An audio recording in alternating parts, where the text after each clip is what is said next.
സ്കൂളുകളില് വടികളൊന്നുമില്ല, കയ്യിലൊരു വടി കലിപ്പ് മാഷാണ്. കാരണം ഈ കുട്ടികളെ ഹാൻഡിൽ ചെയ്യാന്നുള്ള വലിയൊരു ഇപ്പം പിള്ളേര് സ്കൂളിൽ മടിയൊന്നുമില്ല. അടിച്ചോളാൻ പറഞ്ഞിട്ടുണ്ട് വീണ്ടും. അടിച്ചോളാൻ പറഞ്ഞിട്ടുണ്ട്. പിന്നെ ഉത്തരവ് വന്നല്ലേ. ഇടക്കാലത്ത് അങ്ങനെ പാടില്ല എന്ന് പറഞ്ഞിരുന്നു. വീണ്ടും കാരണം 8ാം ക്ലാസ് 9ാം ക്ലാസ് ഒക്കെ ഇപ്പൊ നല്ല ഇതൊക്കെയാണ്. രണ്ടടി കിട്ടിയാലേ ശരിയാവുള്ളൂ. മദ്യപാനം. അതെ, കഴിഞ്ഞ ഏതൊരു ദിവസം മറ്റേ ഏതൊരു പയ്യൻ പ്രിൻസിപ്പളിനെ വരട്ടുന്നതൊക്കെ കണ്ടില്ലേ, ഒരു വീഡിയോ ഒക്കെ ഇറങ്ങി. പക്ഷെ അതിനോട് നമുക്ക് ബഹുമാനം തോന്നിയിരുന്നു അല്ലേ. അല്ല, അതുകൊണ്ട് ഇത് ഞാൻ ഫോട്ടോഷൂട്ടിന് വേണ്ടി എടുത്തതാ. പക്ഷെ ഇപ്പൊ തിരിച്ചടിക്കാമെങ്കിൽ അടിക്കാം. പക്ഷെ ഞാനൊക്കെ പണ്ട് പഠിച്ചോണ്ടിരുന്ന സമയത്ത് എന്നെ അടിച്ചാൽ ഞാൻ തിരിച്ചടിക്കുന്നുള്ളതായിരുന്നു നമ്മുടെ മൈൻഡ്. പക്ഷെ അടിച്ചു കഴിഞ്ഞാൽ തിരിച്ചടി കിട്ടുമോ? പക്ഷെ ഇനി എന്താ, അടിച്ചാല് നന്നാവുള്ളൂ പിള്ളേര്. കുറച്ചൊക്കെ അടി എവിടെ ഇവിടെയൊക്കെ കിട്ടിയാൽ ചിലപ്പോ നന്നായാലോ. എനിക്കൊരടി കിട്ടിയപ്പോ ഞാൻ നന്നായി. അതുകൊണ്ട് അടിയെ ഞാൻ സപ്പോർട്ട് ചെയ്യുള്ളൂ. എന്താണെങ്കിലും കായികമായി നേരിടുന്നത് ചിലർക്ക് അടി കിട്ടിയാൽ നല്ലതാന്ന് തോന്നും. നാട്ടിലിപ്പോ സ്കൂളിൽ അടിയൊക്കെ ഉണ്ടോ ഇപ്പൊ പിള്ളേർക്കൊക്കെ? അടിക്കുമല്ലേ? സ്കൂളിൽ പോകുന്ന കുട്ടി ദേവനന്ദ അടി കിട്ടാറുണ്ടോ? ഏതാണ് സിലബസ്? CBSE-യിലില്ല, അടിയില്ല. അല്ല, CBSE-യിലൊക്കെ കുറച്ചുകൂടെ എല്ലാം കറക്റ്റ് ആയിരിക്കും അല്ലേ? അടിക്കില്ല. അടിക്കുന്നതിനോട് എനിക്ക് വലിയ യോജിപ്പൊന്നുമില്ല. പക്ഷെ അത്ര അടി കിട്ടിയേ നന്നാവുന്നുള്ള ചില നമ്മൾ കാണുമ്പോ തോന്നില്ല ഇവന് 2 അടി കിട്ടണം എന്നുള്ളത്. വീട്ടുകാർക്കും തോന്നും ചിലർ കാണുമ്പോ ഇവന് 2 അടി. അങ്ങനെ ഒരാളായിരുന്നു നീ. അങ്ങനെയൊക്കെ തന്നെ ആയിരിക്കണം. അപ്പൊ അവരും പറയുമല്ലോ, സാറേ ഒന്ന് പിന്നെ പറ്റുവാണെങ്കിൽ നല്ലോണം കൊടുത്തു എന്ന് പറയുമല്ലോ. നമ്മുടെ അച്ഛനമ്മമാര് തന്നെ വന്നിട്ട് പറയും. അതെ, അവരെ പറയും. അങ്ങനെയുള്ള ആൾക്കാർ കിട്ടുന്നതിന് വലിയ പ്രശ്നമൊന്നും ഇല്ല എന്നുള്ളതാണ് എന്റെ അഭിപ്രായം. അങ്ങനെ കിട്ടി വന്ന ആളായതുകൊണ്ട് എനിക്ക് നന്നായിട്ടേ ഉള്ളൂ. നമ്മള് CBSE പഠിക്കണമായിരുന്നു അല്ലേ. നല്ലൊരു മാഷായിട്ടാണ് ഇതിൽ കാണുന്നത്. നല്ലൊരു എന്താ പറയുക, എല്ലാവർക്കും ഇഷ്ടപ്പെട്ട ഒരു ചിരിയൊക്കെയാണ് മാഷിന്റെ മുഖത്തുള്ളത്. പഴയ ഒരു പാഠപുസ്തകത്തിന്റെ ഒരു പൂമ്പാറ്റയുടെ ഒരു ചിത്രമുള്ള പാഠപുസ്തകം കയ്യിൽ വെച്ചിട്ടുള്ള ഫോട്ടോ. അല്ല, എല്ലാം ഇതാണ്. എന്തെങ്കിലും ഇൻസ്പിറേഷൻ ഉണ്ടോ? ഏതെങ്കിലും മാഷന്മാരെ വിചാരിച്ചിട്ടാണ്? എന്താണ് ക്യാരക്ടർ? എങ്ങനെയാ ക്യാരക്ടർ? ദേവനന്ദ പഠിക്കുന്ന സ്കൂളിലെ മാഷ്. അതിനപ്പുറത്തേക്ക് അല്ലേ. ദേവനന്ദ ആ സ്കൂളിൽ പഠിച്ചത് കൊണ്ട് ഞാൻ മാഷായിട്ട് അവിടെ വരാൻ സാധിച്ചിരിക്കും അല്ലേ. അങ്ങനെ വേണം പറയാൻ. അല്ല, ഇതില് സ്കൂളൊന്നും അല്ല പ്രധാന ഏരിയ.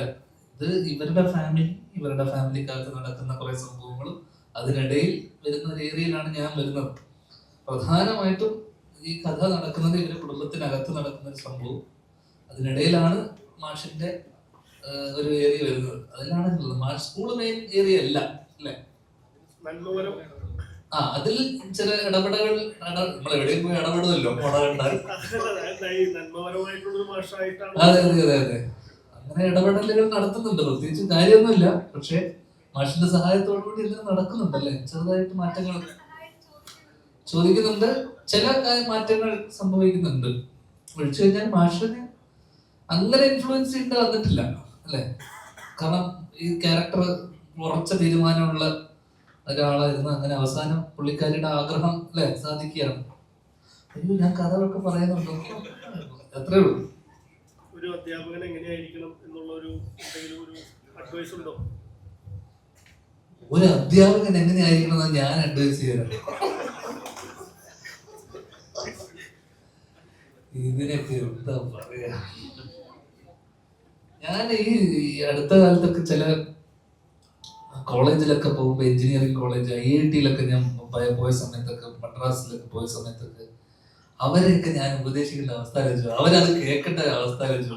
ഞാൻ +2 എന്റെ മോട്ടിവേഷനൊക്കെ കേട്ടിട്ട് അവരൊക്കെ അതൊരു ഗതികെട്ട അവസ്ഥയല്ലേ. ഇത് കേൾക്കുന്ന ഒരു മാഷിന്റെ ഒരു അവസ്ഥ ആലോചിച്ചു. ഇത് ഏതെങ്കിലും ഒരു മാഷ് ഇത് കാണുന്നുണ്ടെങ്കിൽ ഞാൻ എന്റെ ഉപദേശം ഇരുന്നിട്ട് ഇതുപോലെ എറിഞ്ഞു പൊട്ടിക്കുന്നല്ലേ. പോടാൻ എറിപ്പിക്കണ്ട, ഒന്നും പറയണില്ല. അല്ലല്ല, ഒരിക്കലും അങ്ങനെയല്ല. ശരിക്കും എക്സ്പീരിയൻസ് ആണ് ശരിക്കും പറഞ്ഞു കഴിഞ്ഞാൽ ഞാൻ എല്ലാവരും എടുക്കുന്നത്. ചിലപ്പോൾ ചിലപ്പോ പക്ഷെ അവരങ്ങനെ എടുക്കണമെന്നില്ലടാ ആ സെൻസിൽ കേൾക്കുന്നവര്. അല്ല ഉപദേശം ഇപ്പം അവര് വലിയൊരു ഇതല്ലേ. എന്നെ സംബന്ധിച്ചോളം എന്റെ ടീച്ചർമാരാണ് എന്റെ ഒരു നമ്മളെ ഒരുപാട് കഴിവില്ലാത്ത സമയത്തും നിന്നെ കൊണ്ട് സാധിക്കും സാധിക്കും എന്നൊക്കെ പറഞ്ഞിട്ട് നമ്മളെ തള്ളി വിട്ടത് കുറെ ടീച്ചർമാരാ. മറ്റേ എന്നെ ആദ്യമായിട്ട് സ്കൂൾ നാടകത്തിൽ അഭിനയിപ്പിക്കുന്ന എന്റെ ഒരു ടീച്ചറാണ്. അപ്പൊ എനിക്ക് അഭിനയം ഈ ജീവിതത്തില് ഓക്കെ അഭിനയിച്ചോണ്ടിരിക്കുകയാണ് എല്ലാ ദിവസവും. പക്ഷെ നാടകത്തില് അഭിനയിച്ച അത് ഞാൻ എവിടെയൊക്കെയോ ഞാൻ ഈ കഥയും പറഞ്ഞിട്ടുണ്ട്. ആ എല്ലാ വർഷവും നാടകത്തിന് എന്റെ സ്കൂളിൽ ഫസ്റ്റ് പ്രൈസ് കിട്ടിയിരുന്നതാണ്. ആ വർഷം മാത്രം കിട്ടിയില്ല, ഞാൻ അഭിനയിച്ച വർഷം. അപ്പൊ സംഭവം എന്താന്ന് വെച്ച് കഴിഞ്ഞാല് ഇംഗ്ലീഷ് നാടകം, ഇംഗ്ലീഷ് മ്യൂസിക്കൽ ഡ്രാമ. അങ്ങനെ ഈ ടീച്ചർ എന്നെ നിർബന്ധിക്കുന്നു. ടീച്ചർ പറയുന്നത് നിന്നെ കൊണ്ട് സാധിക്കും, നീ ഒന്നുമില്ലെങ്കിലും ശ്രീനിവാസൻ എന്ന് പറഞ്ഞൊരു മഹാനായ കലാകാരന്റെ, ചെന്നൈയിലാണ് പുള്ളിക്കാരി, മലയാളിയാണ്, എന്തെങ്കിലും കഴിവ് നിന്നിൽ ഉണ്ടാവുമല്ലോ. ഞാൻ പറഞ്ഞ ടീച്ചർ അങ്ങനെ ഒന്നും നിർബന്ധമില്ല, ഒരു കഴിവില്ലാത്ത എത്ര മക്കളുണ്ട്, ഉദാഹരണം വരെ ഞാൻ പറഞ്ഞു കൊടുത്തു. അങ്ങനെ ഒരു കാര്യം എനിക്ക് അങ്ങനെ ഒരു കഴിവില്ല, നിന്നെ നിർബന്ധിക്കരുതില്ല, എന്നിൽ അങ്ങനെ ഒരു കഴിവുണ്ട് എന്നൊക്കെ പറഞ്ഞ് ഞാൻ അന്ന് 9ാം ക്ലാസ്സിൽ പഠിക്കുമ്പോൾ സൂപ്പർ സീനിയർ ആയിരുന്ന ഒരു പെൺകുട്ടിയുണ്ട് എന്റെ നാടകത്തിൽ, സ്കൂൾ ലീഡറും കൂടിയാണ് പെൺകുട്ടി. പിന്നെ അവളെ എല്ലാ ദിവസവും കാണാമല്ലോ എന്നൊക്കെയുള്ള രീതിയിലാണ് ഞാൻ ഈ നാടകത്തിൽ അഭിനയിക്കാനൊക്കെ പോകുന്നത്. അങ്ങനെ റിഹേഴ്സൽ നടക്കുന്നു. അപ്പൊ നമ്മൾ റിഹേഴ്സ് ചെയ്തിരുന്ന ഒരു സ്റ്റേജ് ഉണ്ട്. ആ സ്റ്റേജ് ഇപ്പോ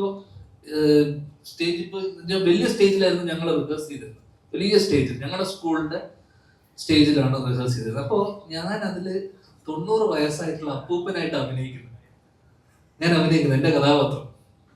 അപ്പൊ ഈ അപ്പൂപ്പൻ ലാസ്റ്റ് താഴെ ഇങ്ങനെ മരിച്ചു കിടക്കുന്ന സമയത്ത് ഏറ്റവും എൻഡില് ഈ അപ്പൂപ്പൻ മരിക്കും, ഞാൻ മരിക്കും. മരിച്ചു കഴിഞ്ഞതിന് ശേഷം എന്റെ ചുറ്റും ഇരുന്നിട്ട് ഇവര് ഡാൻസ് കളിക്കും. എന്നുവെച്ചാൽ എന്റെ അവിടെ സൈഡിൽ കിടത്തിയിട്ട് പിന്നെ മ്യൂസിക്കൽ ഡ്രാമയാണ്, അതിന്റെ ചുറ്റും പാട്ടും വന്ന് എൻഡിൽ ഒരു സാഡ് സോങ് വന്നിട്ട് ഡാൻസ് കളിച്ചിട്ട് അവസാനിക്കും.